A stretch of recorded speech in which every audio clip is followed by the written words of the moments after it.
의 53번째 시간입니다. 이분이 누구냐면 그 UC 버클리의 교수로 계신 분입니다. 이분이 2013년 10월 7일에 전화를 받았어요. 어떤 전화를 받았냐면 전화를 받았는데 굉장히 영어긴 영어인데 아주 북유럽 액센트가 강하게 섞인 영어로 전화를 받았습니다. 혹시 여러분들이 뭐 여기 캐나다에서야 한국말로 전화할 리가 없겠지만 만약에 한국에 계시다. 근데 이제 연변 사투리로 고객님 뭐 이러면서 이제 연변 사투리를 쓰면서 전화가 왔다. 혹시 뭐 당황하시나요? 뭐 이러면서 전화가 왔다. 그러면 여러분들은 어떻게 생각하시겠습니까? 이거 분명히 보이스피싱이구나. 그리고 뭐 대화도 안 하고 바로 뭐 끊어버리시든가 아니면 심심하면 좀 장난을 하시든가 뭐 이렇게 하시겠죠. 이분도 이제 그런 어떤 북유럽 사투리가 아닌 액센트가 아주 강하게 섞인 영어로 전화가 온 거예요. 뭐라고 전화가 왔냐면 당신이 올해 노벨상 수상자로 결정이 됐습니다. 라고 이제 전화가 왔습니다. 여러분 같으면 어떻게 했습니까? 이 사람이 못 믿겠는 거예요. 못 믿겠는 거예요. 그래서 왜냐하면 노벨상 수상자라는 게 원래 이렇게 공식 후보가 없습니다. 뭐 신문에 누가 후보다 이렇게 오르긴 하지만 그건 이제 언론에서 하는 후보지 공식 후보는 없어요. 그러니까 사실 누가 노벨상을 받게 될지는 정말 그날 당일날 가서 뚜껑을 열어봐야 하는 거죠. 그러니까 이 사람도 사실 새벽에 전화를 받은 거예요. 새벽에. 왜냐하면 그 스웨덴에서 전화를 하면 미국이 새벽이거든요. 그래서 이 사람이 이제 한 얘기가 그래? 축하합니다. 노벨상 그 생리의학상 수상자로 결정이 됐습니다라고 하니까 이 사람이 내가 노벨상이 받게 됐다는 걸 당신이 증명을 해봐라. 당연히 그래야 되겠죠. 이게 무슨 보이스피싱일 수도 있잖아. 이러다가 뭐 노벨상 상금을 전달해야 되는데 당신 은행 계좌랑 뭐 비밀번호를 좀 불러봐라. 이럴 수도 있는 거 아닙니까? 그러니까 이 사람이 증명을 해봐라 이랬다고 합니다.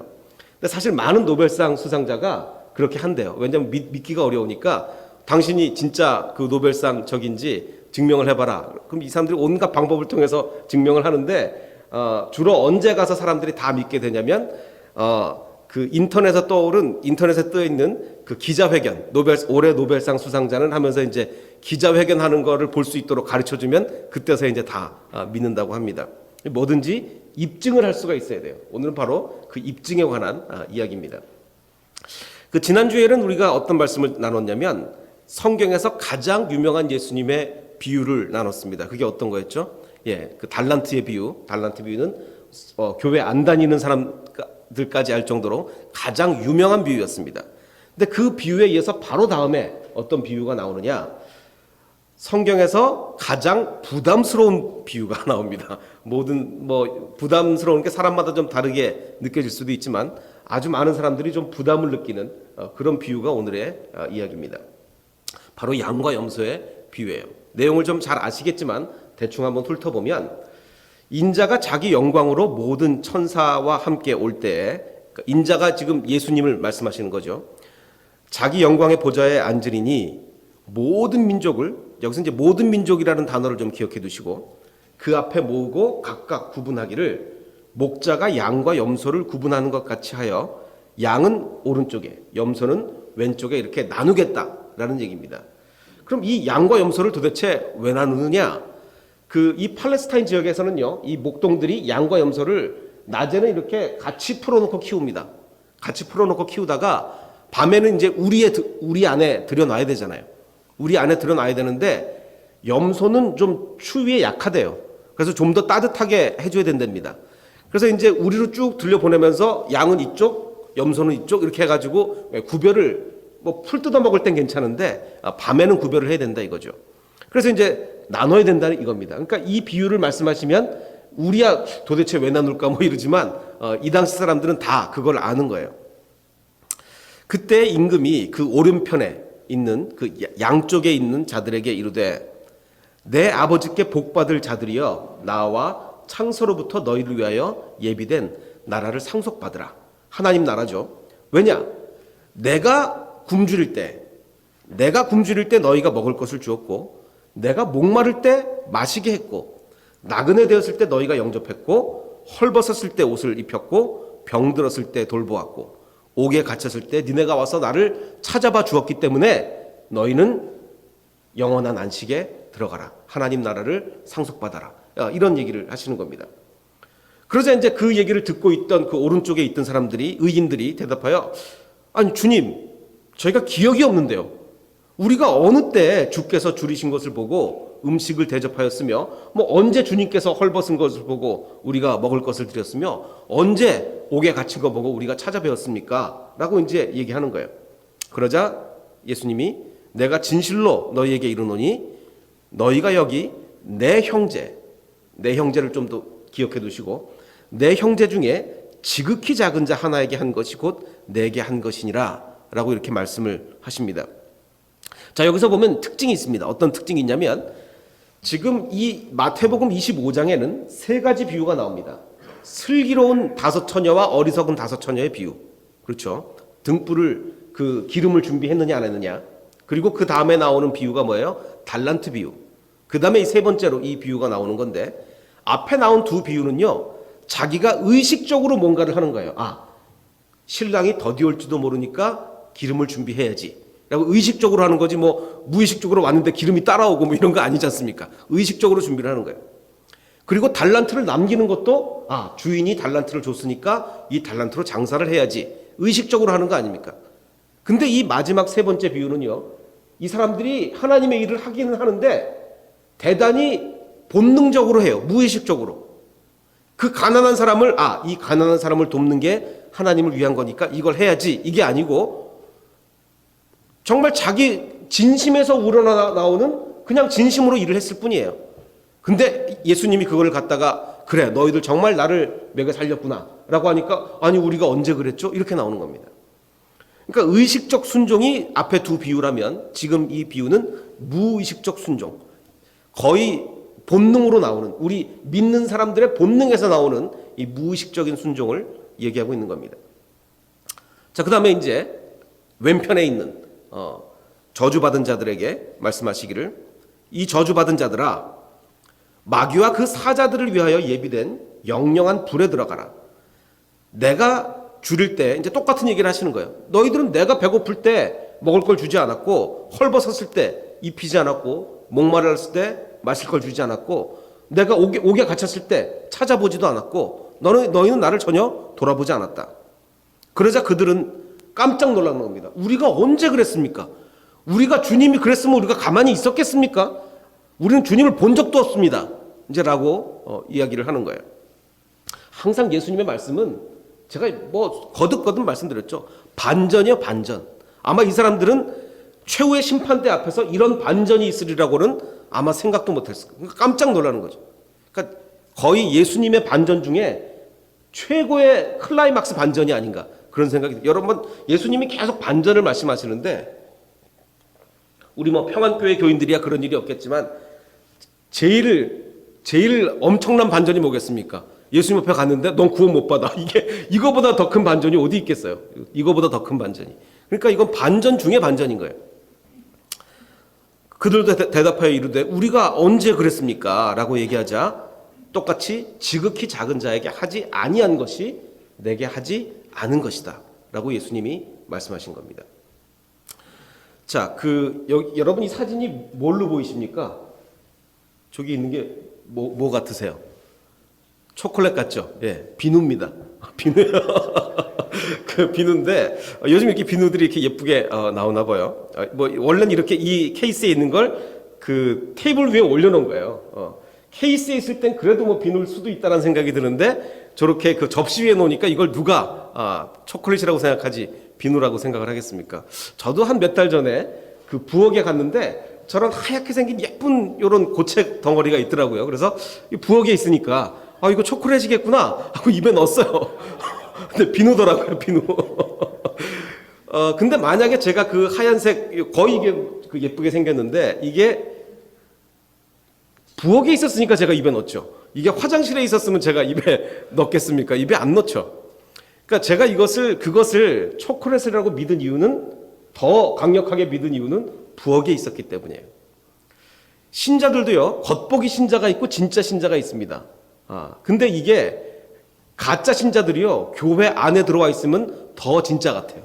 교회. 차라리 뭐 교회도 안 다니고, 나쁜 일 막 돌아다니면서 하고 이러면 모르겠는데, 교회도 다니고 이러면 더 구별이 안 된다고요. 마찬가지입니다.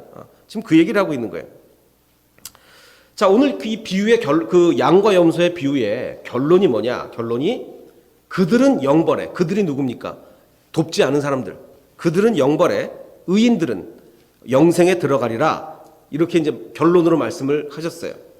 자, 근데 이제 이게 굉장한 이제 문제를 낳습니다. 어떤 문제를 낳느냐면 우리가 알고 있기로 어떻게 하면 구원을 받는 걸로 알고 있습니까? 우린 믿음이잖아, 믿음.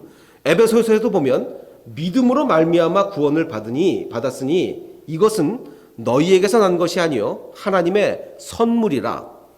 행위에서 난 것이 아니니 이는 누구든지 자랑하지 못하게 함이라. 분명히 아직 못을 박았어요. 믿음으로 구원을 받지 무슨 행위로 구원을 받느냐? 완전히 못을 박았단 말이에요. 그런데 여기서는 완전히 반대 얘기를 하는 것 같잖아요. 예수님이 너 믿어 안 믿어 물어보지도 않았단 말이에요. 그 다음에 너 교리가 뭐야? 너 장로교야 뭐 감리교야 침례교야 이거 묻지도 않았단 말이에요. 너 헐벗고 배고픈 자를 네가 도왔어 안 도왔어?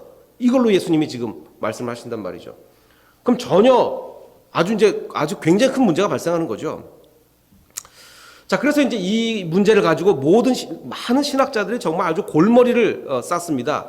도대체 이걸 어떻게 해석을 해야 별 무리 없이 앞뒤가 맞겠느냐? 그래서 아까 제가 모든 민족이라는 단어를 머릿속에 두시라 그랬는데 모든 민족을 모으고 이렇게 심판을 하는 건데 그러면 그 모든 민족이 혹시 누구냐? 뭐 온갖 견해가 있어요. 그냥 모든 사람이다. 모든 그리스도인이다. 유대인을 포함한 비그리스도인이다. 유대인을 제외한 비그리스도인이다. 하여간 별별 견해가 다 있습니다. 정말 이걸 뭐 헬라 그 언어를 막 분석해가지고 막 이렇게 온갖 견해들이 막 나와요. 그러면 또 내 형제 중에 지극히 작은 자라고 했는데 그럼 내 형제는 또 누구냐? 모든 가난한 자다. 모든 그리스도인이다. 기독교 선교사다. 유대인 그리스도인이다. 환란 때 순교다. 별별 견해들이 다 있습니다. 그러면 이거를 다 하면 총 몇 가지 견해가 나오겠습니까? 5 곱하기 5니까 크게만 잡아도 25가지 견해가 나와요. 이 참 굉장히 해석하기 어렵습니다. 근데 그걸 뭐 신학적인 걸 여기서 제가 말씀드리려는 게 아니고 사실 그건 그렇게 중요하지 않습니다. 왜 그러냐면 자, 지금 이게 어느 나라입니까? 우리가 지금 살고 있는 캐나다예요. 캐나다. 굉장히 큰 나라죠. 세계에서 아마 2번째로 큰다고 제가 알고 있는데 자, 여러분 그 캐나다를 한 문장으로 한번 묘사해 보십시오. 어떤 나라라고? 캐나다가 어떤 나라입니까? 라고 물어보면 뭐라고 대답을 하시겠습니까? 재미없는 나라? 네, 뭐 재미없는 나라일 수도 있고 뭐 또 뭐라고 대답하시겠어요? 뭐 어떤 분들은 뭐 나무가 많은 나라 뭐 그럴 수도 있고 뭐 밴쿠버는 별로 안 춥지만 그래도 뭐 추운 나라. 하여간 뭐 여러 가지 온갖 설명이 가능할 거 아닙니까? 자, 그런데 자, 여러분은 캐나다로 이제 이사 오시기 전에 캐나다에서 딱 한 문장 정보를 가지고 오셨습니까? 아니잖아요. 굉장히 많은 캐나다에 대한 정보를 가지고 뭐 거의 뭐 책 한 권을 다 읽고 오셨을 거 아닙니까? 캐나다가 어떤 나라인지. 근데 와서 살아보니까 어떻습니까? 그 책 한 권에 나온 캐나다하고 내가 살아본 캐나다하고 같습니까? 아니죠. 다릅니다. 정말 달라요. 아, 캐나다가 이런 나라였구나. 내가 그토록 캐나다에서 스터디를 하고 이렇게 이민을 왔는데 살아보니까 다르네. 라고 다들 생각하시잖아요. 그렇지 않습니까? 자, 그런데 자, 우리가 천국에 대해서 아는 게 뭡니까? 천국. 성경에요. 천국이 어떤 곳인지 거의 몇 마디 안 나왔어요. 거의 몇 마디 안 나왔습니다. 자, 더군다나 그래도 캐나다는 같은 우리 지구 안에 있는 나라 아닙니까? 한국과 캐나다가 캐나다가 어디 영적인 나라입니까? 같은 지구 안에 있어요. 같은 한국과 같이. 같은 3차원 세계 지구 안에 있어도 책 한 권을 읽고 와도 이렇게 다른데 막상 와서 살아보니까 우리가 천국에 대해서 성경에 몇 개 안 되는 구절 가지고 천국에 대해서 알고서 딱 천국을 가보면 그래, 내가 생각했던 바로 그런 곳이다 라고 하겠습니까? 야, 정말 다르다 라고 하겠습니다. 정말 다르죠. 더군다나 천국은 영적인 차원 아닙니까? 영적인 차원. 성경책을 통째로 천국에 대해서 써놔도 제대로 설명을 못할 텐데 천국에 대해서 그 몇 마디 가지고 우리가 뭘 알겠습니까? 우리는 몰라요. 정말 모릅니다. 더군다나 이 최후의 심판도 마찬가지예요.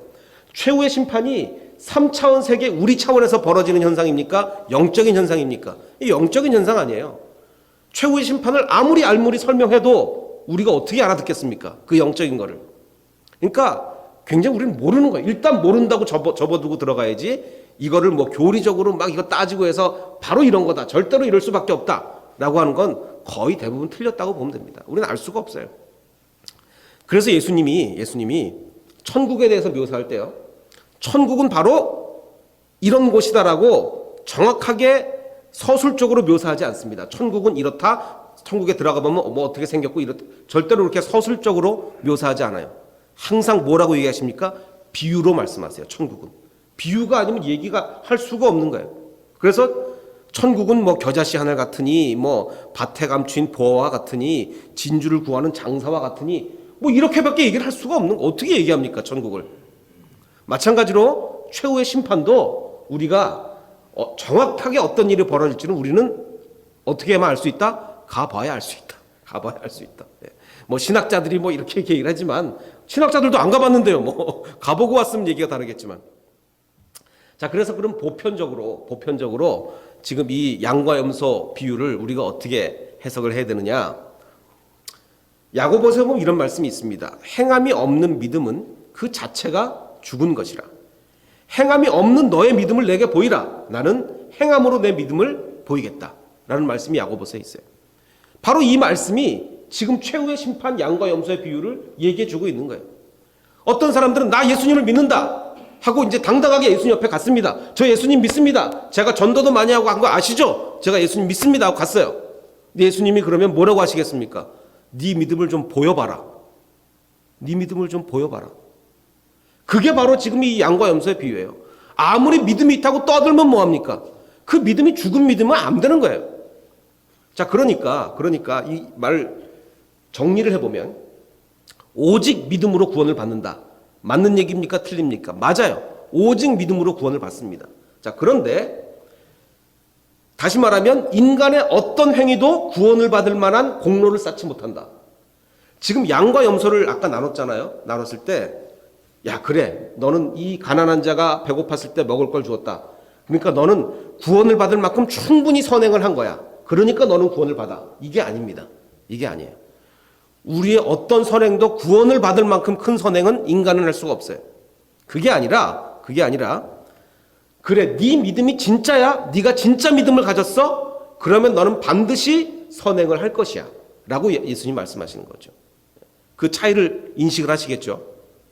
그래서 우리의 행위, 가난한 자를 돕고 연약한 자를 살피는 이 우리의 행위는 믿음의 증거이지 구원의 원인이 아닌 겁니다. 그 행위 때문에 구원을 받는 게 아니고 믿는 사람이면 당연히 그 행위가 나오게 되는 거죠. 이 차이를 아주 분명하게 인식을 하셔야 됩니다. 그러면 이제 두 가지가 다 해소가 됐죠. 오직 믿음으로 구원을 받는 게 맞는데, 진짜 믿음을 가진 사람은 이런 행위가 자연스럽게 나온다. 뭐 억지로가 아니라 자연스럽게 나온다는 것을 오늘 이 양과 염소 비유를 통해서 우리에게 말씀해 주고 있는 거예요. 그 16세기 네덜란드의 애나베프티스트라는 사람들 제가 몇 주 전에 한번 소개를 했었습니다. 그렇죠? 이 사람들이 어떤 사람들이냐면 그 옛날 이 종교개혁 일어날 그 당시에는 모든 사람들이 다 교회 소속이었잖아요. 모든 유럽의 전 국민이. 그래서 아기를 낳으면 우리가 동사무소 가서 한국에 출생신고하듯이 교회로 데리고 가서 유아세례를 준단 말이에요. 그러니까 모든 사람이 유아세례를 아무 신앙과 상관없이 정말 뭐 완전히 타락한 사람들도 그냥 출생신고하는 마음으로 유아세례를 받으니까 이 애나베프티스트들 맘에는 정말 이거는 세례가 아니다. 정말 자기 믿음으로 세례를 받아야지 이런 식으로 세례를 받아서 이게 무슨 의미가 있느냐. 그래서 우리는 다시 세례를 받자라고 얘기한 거예요. 그래서 재세례파라고 얘기를 합니다. 사실 요즘 같으면 이게 의미가 없어요. 왜냐하면 요즘은 다 자기 신앙으로 뭐 유아 세례를 장로교에서 준다고 하더라도 부모가 내가 정말 신앙으로 이 아기를 키우겠습니다라고 해서 주는 거지 뭐 출생신고 의미로 하는 게 어디 있습니까? 그러니까 그 당시에는 이 애나베프티스트의 이 마음이 굉장히 중요했던 거예요. 자, 그 중에 그 덕 윌렘스라는 사람이 있었습니다. 이 사람은 어떤 사람이냐면, 근데 이 애나베프티스트가 정말 웃긴 얘기죠. 천주교에서로부터도 박해를 받았고 종교 개혁자들로부터도 박해를 받았어요. 자기네들과 이 사상이 다르다는 이유로 양쪽에서 다 박해를 받았어요. 근데 그냥 박해가 아니라 뭡니까? 죽였어요. 사형을 했어요. 사형. 이해가 가십니까? 세례 다시 받아야 된다고 그랬다고 사형을 시켰다고, 사형을. 자, 그래서 경찰이 막 쫓아옵니다. 경찰이 막 쫓아오는데 이 사람이 도망을 가다가 강이 얼었어요. 강이 얼었어. 도망을 가다가 자기를 쫓아오던 경찰이 물에 빠졌어요. 쫓아오던 경찰이. 저 같으면 그냥 도망갑니다. 저 같으면 그냥 도망을 가는데 이 사람은 예수님의 말씀을 바로 실천하기 위해서, 자, 옥에 갇힌 자, 헐벗은 자, 굶주린 자, 어려움에 당한 자가 조금 전까진 자기였어요. 자기가 경찰을 쫓기고 있었으니까. 근데 갑자기 상황이 반전이 돼서 경찰이 죽어가는 거예요. 이 사람을 건져줍니다. 건져줘요. 도망가다 말고. 그래서 이 사람이, 경찰이 그래도 자기는 양심이 있어서 놔주려고 그랬어요. 근데 저 강 건너 있던 감독관이 잡으라고 합니다. 그래서 잡아요. 그래서 결국 이 사람은 나중에 화형에 처해집니다. 자기를 쫓아온 경찰을 살려줬다는 이유로 화형에 처해져요. 이게 애너베프티스트의 신앙이었어요. 예수님이 우리에게 원하시는 거는 사실 이거 아무나 할 수는 없는 일이지만 이토록 강한 사랑을 우리에게 원하고 계신 거예요. 믿음을 보이는 거죠. 애너베프티스트들이 다시 세례를 받아야 됐다고 하는, 요즘에서는 필요 없지만 그 당시에 필요했던 이 주장을 한 이유가 바로 그거예요. 믿음을 보여야지. 믿음을 보여야지.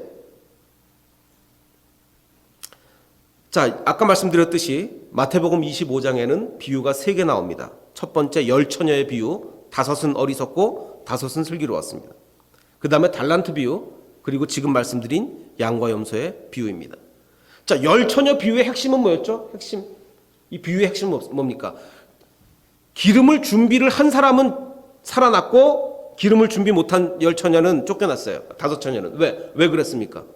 핵심은 어디에 차이가 있었죠? 신랑이 늦게 올 수도 있다라고 생각한 게 핵심이었지 않습니까? 그러니까 10처녀 비유의 핵심은 예수님이 언제 오실지 모르니까, 지금 오실지 늦게 오실지 모르니까 늘 깨어 있어야 된다. 이게 핵심이었어요. 언제 오실지 모른다. 아주 늦게 오실 수도 있다. 그러니까 깨어 있어라. 달란트 비유의 핵심은 뭐죠? 그럼 깨어서 뭘 할 거냐? 깨 있어서 뭘 할 거냐? 열매를 남겨야죠. 열매를. 주신 것만큼 열매를 남겨야 될 거 아닙니까? 깨어서. 자, 근데 양과 염소의 비유는 그럼 뭐가 열매냐? 그 얘기입니다. 뭐가 열매냐? 깨어 있어야 되는데 그럼 깨서 뭐 할 거냐? 열매를 남겨야 된다. 그럼 뭐가 열매냐? 바로 양과 염소의 비유가 우리에게 알려주는 거죠. 자, 이 비유를요, 그런데 자기 자신을 향해서 사용해야지. 그래, 나는 양이야 염소냐? 내가 정말 다른 사람을 돕고 있느냐? 그걸 자기 자신을 향해서 사용해야지. 다른 사람을 향해서 너 양이야 염소야 뭐 이러시면 안 됩니다. 이러시면 안 돼요. 사실 어떤 특정 인물을 딱 집어서 이 사람이 구원 받았습니까 못 받았습니까 를 어느 누구도 얘기할 수 없어요. 그건 하나님만 아시죠. 하나님만 아십니다. 자, 요한복음에 보면 예수께서 이르시되 내가 곧 길이요 진리요 생명이니 나로 말미암지 않고는 아버지께로 올 자가 없느니라. 내가 유일한 구원의 길이다라고 말씀하십니다. 그래서 예수님은 이걸 어떻게 적용하시냐면, 그냥 양과 염소를 나눌 때 너 그냥 가난한 사람, 그냥 헐벗은 사람을 도와줬냐 안 줬냐 이렇게 안 물어보시죠. 예수님이 뭐라고 그랬어요? 너 나를 도와줬냐? 나를 도와줬냐? 그러니까 예수님은 지금 예수님 자신과 그 가난한 자, 연약한 자를 일치시키는 거예요. 그래서 너 나를 도와줬냐? 내가 헐벗을 때, 내가 옥에 갇혔을 때 나를 도와줬냐라고 물어보시잖아요. 그래서 예수님은 나로 말미암지 않고는 어느 누구도 아버지로 올 자가 없다고 말씀하시는 겁니다. 자, 우리 평안교회가 해야 될 일이 뭡니까? 우리 평안교회는요, 입술로만 믿는 자들이 되어서는 안 됩니다. 정말 믿음을 이 세상에 보여줄 수 있는, 예수님께도 보여드릴 수 있는 그러한 교회가 되어야 됩니다.